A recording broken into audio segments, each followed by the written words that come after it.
La nuit a été mouvementée à Al-Murayer, à l'est de Ramallah, en Cisjordanie. Attaque de colons israéliens, une grande partie de la récolte est perdue. Ils ont commencé à tirer sur nous d'un côté et d'autres colons nous ont attaqués de l'autre côté. L'armée était présente et les protégeait. Rien ne serait arrivé si l'armée nous avait défendus, mais ils les ont laissés faire. Ils ont mis le feu aux champs, on a pris ce qu'on pouvait et le reste de la récolte a été brûlé. Voilà ce qui nous est arrivé.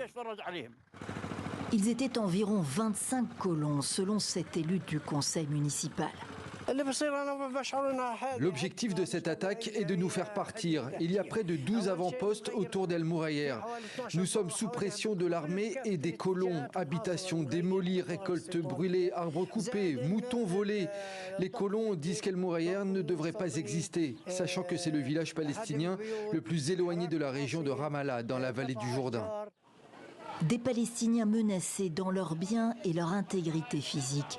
Jamais autant que depuis le début de la guerre à Gaza. La veille, les habitants d'Al-Kariout, près de Naplouse, se remettaient de l'assaut d'une quarantaine de colons. On ne sait plus quoi faire, on ne se sent plus en sécurité chez nous. Regardez comme notre maison est loin de la colonie. Et les colons viennent quand même. Ils viennent à pied, ils mettent le feu. On a réussi à les empêcher de justesse d'incendier notre maison. C'est dans ce contexte que le gouvernement israélien annonce une décision historique qui change la face de la région, pour reprendre les mots du ministre de la Défense. La construction de 22 nouvelles colonies de peuplement, du sud au nord de la Cisjordanie. 2 sont des réimplantations de colonies évacuées en 2005 par Israël, 12 des avant-postes existants. La répartition semble étudiée pour annihiler tout espoir de continuité territoriale palestinienne.